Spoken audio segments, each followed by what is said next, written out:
love that Wakanda theme. So this is one of the posters for Black Panther Wakanda Forever in Japanese.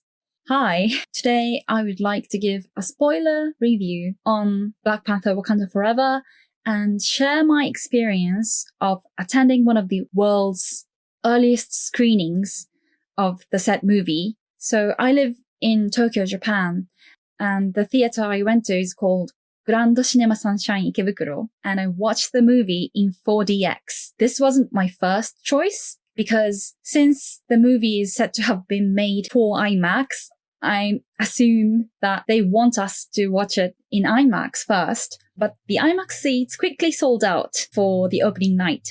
So I was stuck with 4DX seats, but it wasn't all bad and it was quite exciting. So I'm going to tell you what it was like for me. So this theater had awesome screenings starting from 12 a.m. very late in the night.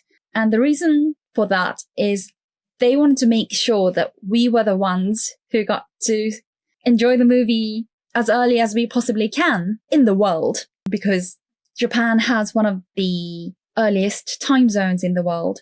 So we get to see it first. This was my first movie ever to watch in 4DX. So I didn't have an idea going into the theater what it would be like. First, I was welcomed with the special 4DX seats. The seat has an air outlet at the neck and the front, shooting air onto your face, essentially. There is also a tube near the ankles. That is also an air outlet. For this movie in particular, this is a spoiler review, so I'll just say it. There is a character called Namor, and this dude has wings on his ankles. And so whenever his wings would flap around, this air tube would swing around, shooting out air. So I could feel Namor's wings as I watched them flap. This seat also has a function to spray water all over your face. Now, since this movie has an indigenous tribe that lives under the ocean, the water spray was certainly utilized for those scenes. So the water scenes felt very real for me. The only thing is that for those of you with glasses, I wear glasses when I watch movies. After a water spray, there'd be droplets on the surface of your glasses. So either you try to forget about them, or you need to wipe your glasses in between scenes. And that could be quite distracting. So if you don't want to get your glasses wet, except for while tearing up and crying, which you definitely will while watching this movie, you can turn the water spray off. There was a button on the armrests, and you could opt out of the water spraying. But I wanted to get my money's worth, so I decided to leave it on. But it's your choice. The backs of the seats tilt, or rather, the whole seat rotates during the action scenes. It was really like a park ride. It could be quite jarring at times, but there is no fear of falling asleep. And this movie is 3 hours long. So if you are afraid of falling asleep, then 4DX is the environment for you. The seat can also vibrate with, for instance, explosions and drum beats. I liked it when the seats vibrated with the explosions, not so much with the drum beats, because if the sound system is sufficient, the sound by itself will make your body and your stomach vibrate. But it was a thrilling experience. Outside of the seats, beside your normal front screen, there would be side screens. And for scenes that involved grand scale scenery, they would expand the image to include the side screens. And you get this feeling of really being immersed in that environment, like the sky or the ocean. I really liked that. You can't take all of the image in all at once, we have to choose where to look at. So they just did that for the big scenes with breathtaking scenery. There were flashes at the back of the theater. Those would come on sometimes during action scenes, and other times there was an instance where the flashes came on during a photo shoot scene. And I found that disturbing because I don't need the experience of being flashed at. But I think the flashes are effective if they are used for scenes with, for instance, lightning or explosions. All in all, a very immersive and exciting ride if you watch it in 4DX. I would advise for you to see it in IMAX first. And if you get bored, definitely go for the 4DX. It's totally another experience. By the way, this is a Black Panther face filter that was invented by someone on the internet. I'd like to thank them. You can get it at Snap Camera for your PC and Snapchat on your phone. Yes, so I'd like to continue on to how the theater looked like on the opening night. Some people turned up in special attire. So there was one guy, I think he was a famous YouTuber, movie reviewer, who wore his kimono for this special occasion. There was another guy wearing a Pink Panther tie. I think he couldn't find a Black Panther tie, so he went with the next best thing he could find in his closet. And he also carried a Marvel bag. There were multiple people with Marvel bags, so many people made an effort and showed up in the Black Panther or Marvel or formal. It was like a festival or Comic-Con.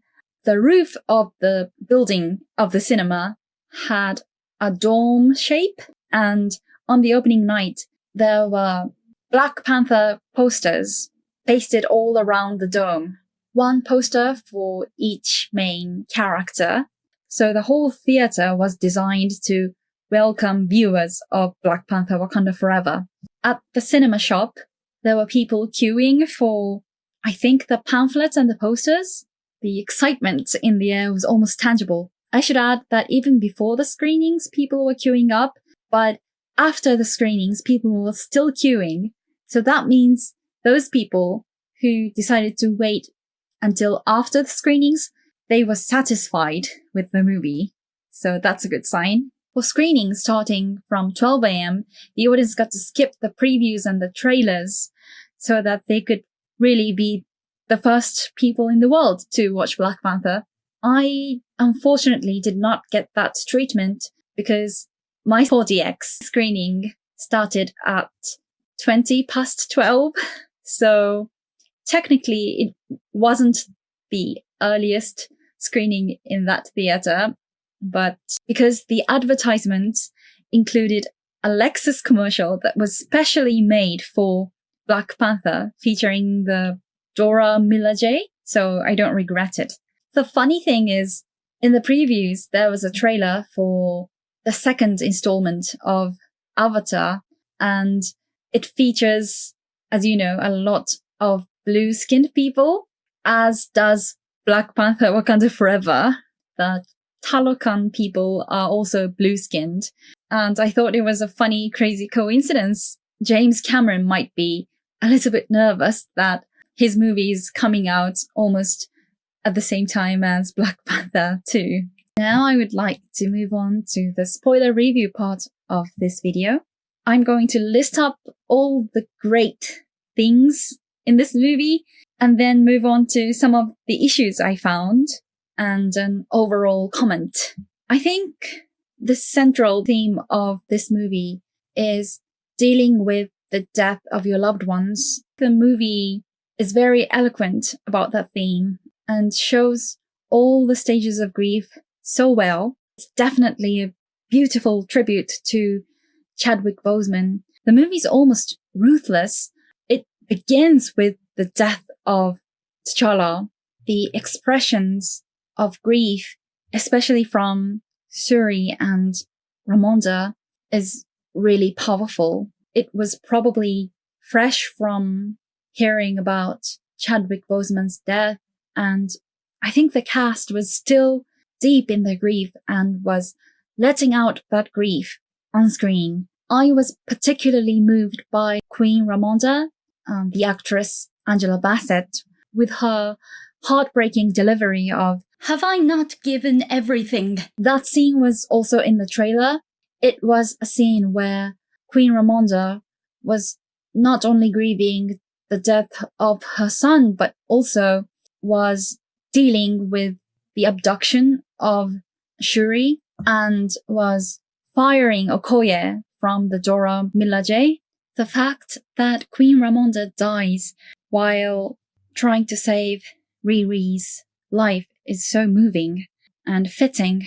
The Queen is, even at the depth of her sorrows, she's still giving and helping others. The arc of the lead character, Shuri, is truly heartfelt. You can see her struggle in all the stages of grief. Anyone who has ever lost a loved one, I think, will be able to go through all the emotions with her. The fact that this is happening to Shuri, who is a genius engineer, her way of thinking is mainly logical and scientific. And although she respected the other people of Wakanda, who are more spiritual, she was never one to seriously believe in the spiritual side of things. But dealing with the loss of her brother and eventually her mother, she was forced to get more in touch with her spiritual side. She was frantically trying to save her brother with a 3D printed heart-shaped herb, which she couldn't make in time. I think she felt that it was partly her fault that her brother passed away. I think this happens quite often when we lose our loved ones. We blame ourselves, thinking there must have been something we could have done to prevent their deaths. When Queen Ramonda tells her, if you close your eyes and listen to the wind, you can feel T'Challa's presence in the wind, she responded, I respect that you feel that way, but I think it's a construct of your imagination, and I don't really feel his presence. He's gone. From there, as the story progresses, she needs to become a Black Panther herself, and she goes to the land of the ancestors where she wanted to meet her mother, wanted to meet T'Challa, but she's met with Killmonger, and he says to her, give in to that grief, give in to that anger, go and kill your enemy who has taken your mother away from you. For a time, she does give in to that anger and fights Namor, but eventually she overcomes that anger that she feels for someone taking away her loved one, also her anger and regret that she couldn't save T'Challa, and makes space to feel compassion for her enemy. It is a great personal growth. When she does manage to overcome that anger, she sees her mother in that ancestral land, and her mother speaks to her, remember who you are. That's why she was able to forgive her enemy and come to a truce with the Talokan people. Show them who we are. The remember who you are part reminded me of Mufasa in Lion King. James Earl Jones is so iconic. So Shuri's arc of dealing with grief comes to a beautiful close at the end. After the battle, she takes time to go to Haiti and go to the beach as she burns the white robes that she wore for T'Challa's and her mother's funeral. She closes her eyes and she feels the wind and tries to find T'Challa's presence in that wind. That, for me, was the best scene in the movie. The sound engineering was magnificent as well. There was almost no sound. It was quiet except for the wind. The whole theater was quiet. Nobody made a sound during that scene, and I think they were all captivated. It's so satisfying to see that at the end, although Shuri is still a great engineer, she is now able to access that spiritual side of her, take comfort in the tradition of her people, and is better able to deal with the passing away of her family. Again, best scene in the movie, possibly one of the best scenes in cinema history. It was also so moving that during this scene, they played scenes of T'Challa acted by Chadwick Boseman in the last movie. I was also moved by the Marvel logo in the beginning, where they did the same thing. The Marvel logo was made up of Chadwick Boseman scenes. Again, the movie wastes no time before emphasizing that this whole movie is indeed dedicated to Chadwick Boseman and his family and his friends and fans. So I think you'll agree with me that the tone of this movie is primarily serious, but there are still hilarious scenes to balance it out. Humor was mainly carried by Okoye and Riri Williams. I really laughed at the part where Shuri and Okoye go to meet Agent Ross, and Okoye is like, "Time to meet our favorite colonizer." When they go to get Riri Williams, all the interactions were funny there as well. Okoye said that MIT was an American equivalent of a Wakanda village school, which is hilarious. And when they tried to take Riri Williams to safety, Riri said, "But I have a differentials class in 5 minutes. I can't just leave," in spite of the fact that her life was in danger. And I totally relate. I think even, for instance, if you're very sick and have to go to the doctor when you're busy with work or school, you tend to prioritize school or work. It was endearing that even when they were trying to escape, Riri Williams is a true engineer in that she tries to take all her sketches and plans for the next invention and all the computer programs with her. That was also funny. The way Riri said, "Can I have some of that?" when she witnessed the effects of the heart-shaped herb on Shuri, the audience was laughing for that scene too. M'Baku was also funny in some of the scenes, as he was in the last movie. He is so over the top and funny in all his fight scenes, which brings me to the breathtaking action scenes. The best one was at the start, where Dora Milaje was really killing it with their lightning-quick moves and high-tech weapons. The presence of Queen Ramonda in that scene giving a speech at the UN was also very commanding and cool. I found that there were so many powerful female characters in this movie.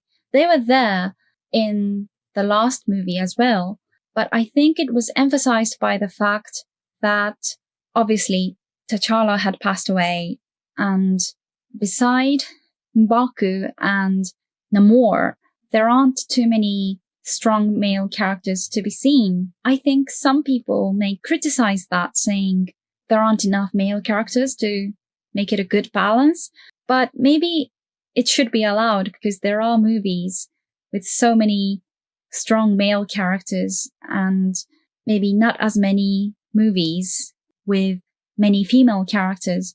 So I think it was a good move for them, although the loss of T'Challa obviously was not intentional.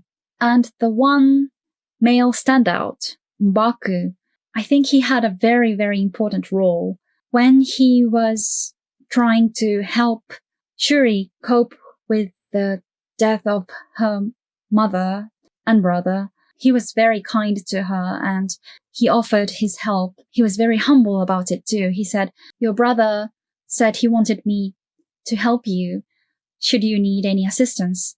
And especially after Queen Ramonda's death, he showed gentle concern for Shuri's anger toward Namor. He was understanding of her anger and grief, but he warned her that because the Talokan people have Namor as their leader and they look up to him and he is a god in their culture, if you kill him, you'll probably antagonize the whole tribe and there will be so much blood lost over the death of Namor if you do kill him.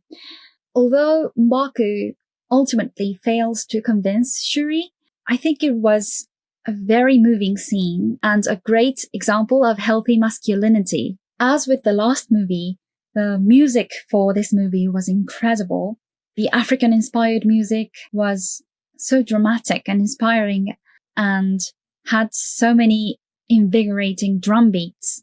They were also wise to save the Wakanda theme until towards the end of the movie, when the Wakandans come back to Wakanda from the final battle.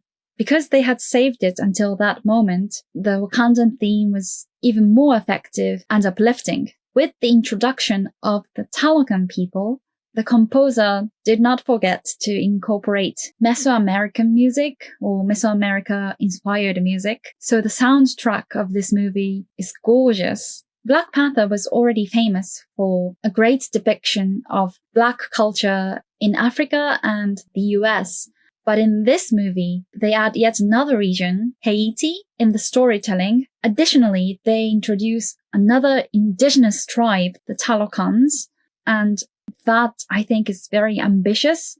No other Marvel installment tries to do such a thing. Therefore, this movie carries on the focal theme from the last movie, which is the devastating effects of colonialism. This movie really makes the audience contemplate on what kind of reparations we need to make for the damages still lingering even now from colonialism, and how we can create a better world moving forward. So these are all the great things, and I'm sure that I've forgotten to mention a few, but now I'd like to move on to some of the issues I found with this movie. This is not to say that I didn't like the movie, I loved the movie, but all movies, including great movies, do have issues. So the biggest issue I found with this movie is the weakness of the villain's motivation for his goal, which is to eradicate all civilizations above the water. I don't think it's very convincing.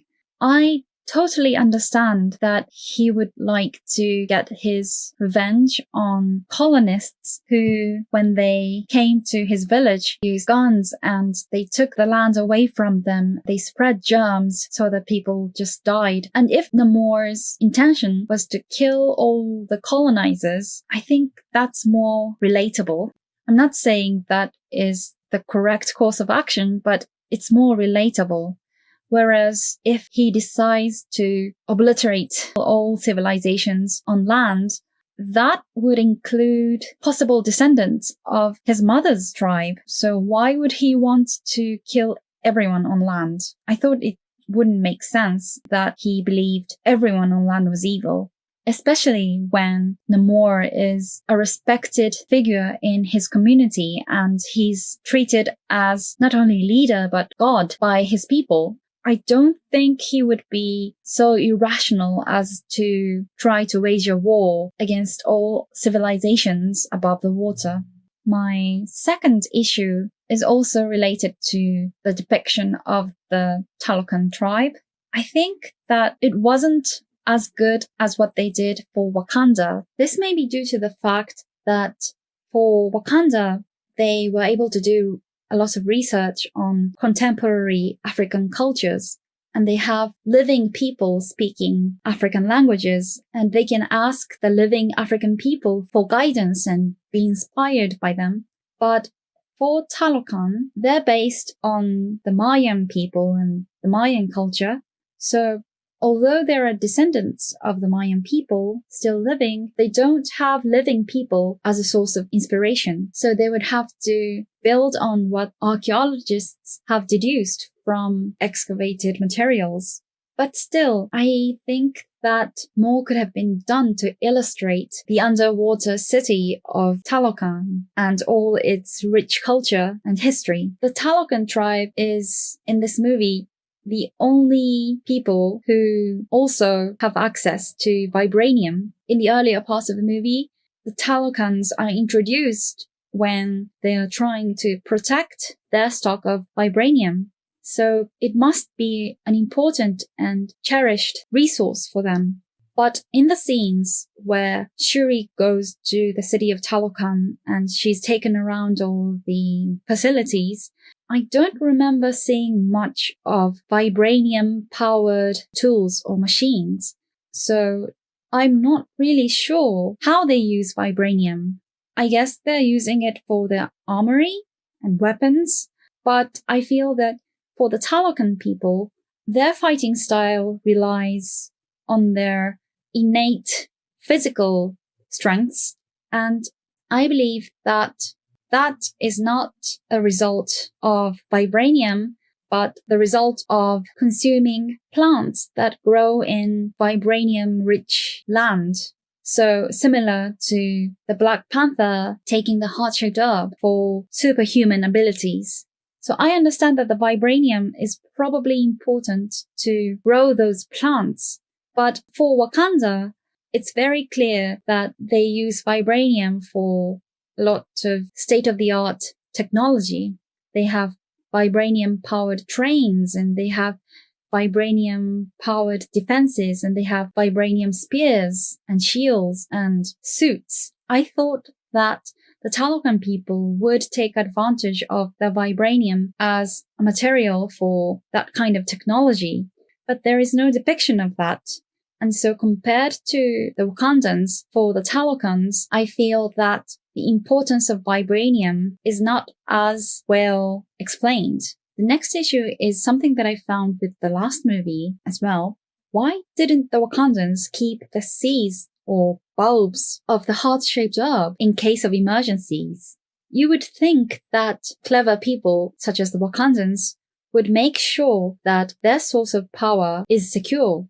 If I were a Wakandan person, I personally would absolutely make sure to have secure storages that only the top people knew of that would store the seeds and bulbs of the herbs, and also possibly would analyze the composition of the herbs so that if you came to, as Shuri did, 3D printing them, I would know exactly what to do.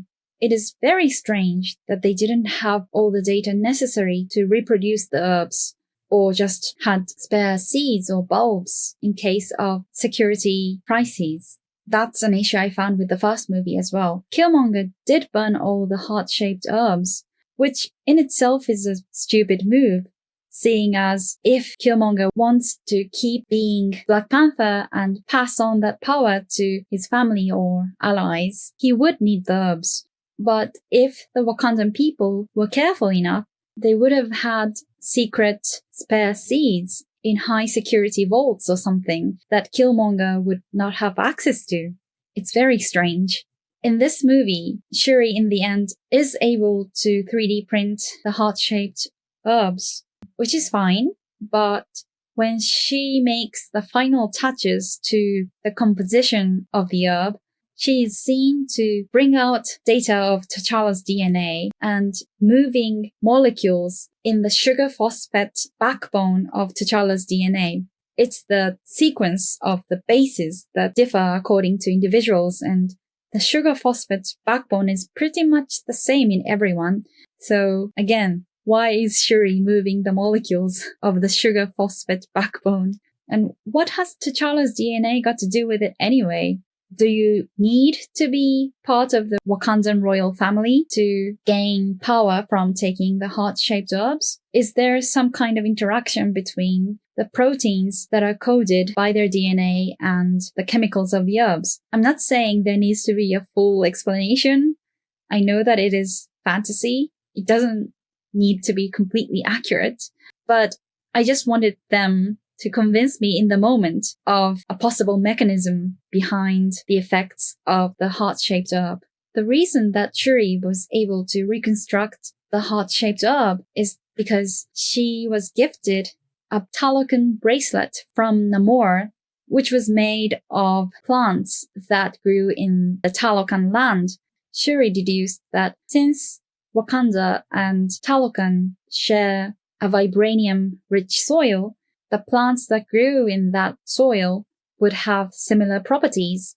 And lucky for her, they did. But the issue I have with this is, why would Namor trust Shuri enough in a very short period of acquaintance to give her his most prized article owned by his mother? he knows that Shuri is a scientist in Wakanda, a very good scientist. He would have known if the negotiations between Wakanda and Talokan did not go well, Shuri would use the plant of the bracelet to conjure their own powerful medicine or drugs. Namor gave the bracelet to Shuri right after meeting her.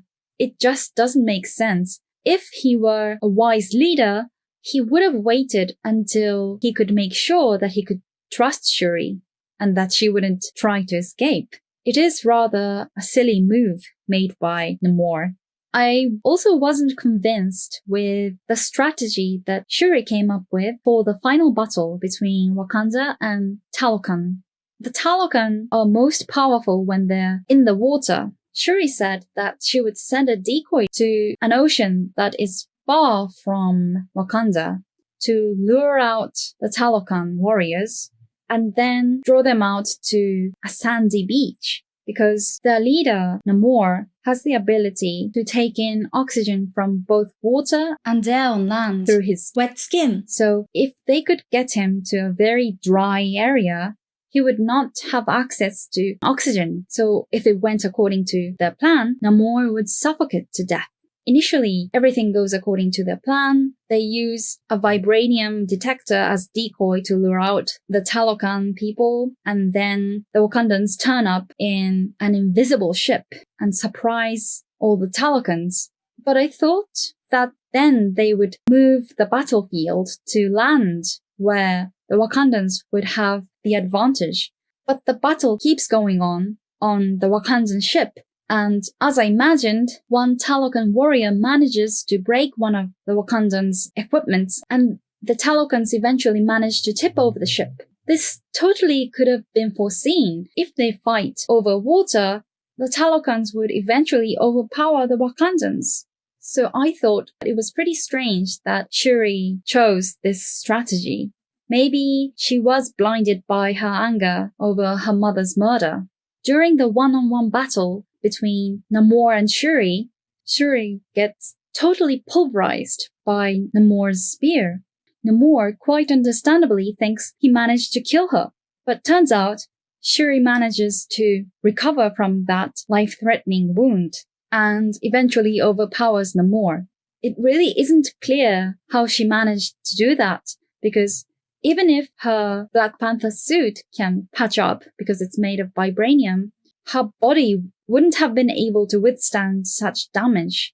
Killmonger died of similar wounds. Even with the herb, I wanted them to make it more believable that she would be able to pull through. But maybe that's asking for too much reality. My last issue, or it's more of a question really, what's up with the intimate relationship between Okoye and Ayo? So Okoye and Ayo are both brave women warriors in the Dora Milaje, and in the final scenes of the movie, they are addressing each other as my love. In the previous movie, Okoye had a love relationship with Wakabi. Wakabi is nowhere to be seen in this movie. Their relationship was considerably central to the drama of the previous movie, in that Wakabi was fighting for the other side until he's faced with Okoye and he asks, "Would you kill me, my love?" And Okoye responds, "For my country," without question. And Wakabi realizes that he would lose everyone he loved if he continued to fight for Killmonger, and decides to come back to T'Challa's side. It was quite a moving scene, so I don't understand why they would scrap that relationship and pair up Okoye and Ayo in this movie. There might be an explanation in the comics or something that I haven't seen in the MCU. So if you're a hardcore MCU fan or Marvel comic fan and you know a detail about Okoye and Wakabi that I don't know, could you explain in the comments and help me out? One teeny tiny comment I have, it's more of a comment than an issue, is there is a mid-credit scene where it is revealed that Nakia actually has a son with T'Challa, and she'd been living with him in Haiti. She hadn't taken him back to Wakanda because she didn't want him to feel all the pressure of becoming king from such a young age. I was very happy with this news. Nakia even says T'Challa, although he didn't tell Shuri about his sickness, for Nakia and their son, he was able to prepare them for his death and was able to show his son that he really loved him. This son is called Toussaint after Toussaint Louverture, which is very cool. It is revealed that he also has an African name, the same name as his father, T'Challa. This is a very emotional scene, and I totally get why they wanted this scene for the mid-credit scene. But because I loved the preceding scene of Shuri listening to the wind, trying to look for T'Challa's presence in the wind, the revelation of T'Challa and Nakia's son was either unnecessary or misplaced. I wanted the last scene to be that of Shuri just coming to terms with her grief for her brother and her mother and finally finding some peace. The fact that I liked Shuri's scene so much made me not quite able to appreciate the mid-credit scene. So that's it for my spoiler review. Because I talked so much about issues I found with this movie for the last part of this video, it might look like I didn't like this movie, but I absolutely loved it. It is just very moving and unforgettable. And I would like to see it again, this time in IMAX. I can see myself coming back to this movie when I'm suffering from a loss. I hope that you get to see it at theaters near you. I'd love it if you could comment below and we could start the conversation on how great it was and what we want to see next. Wakanda Forever!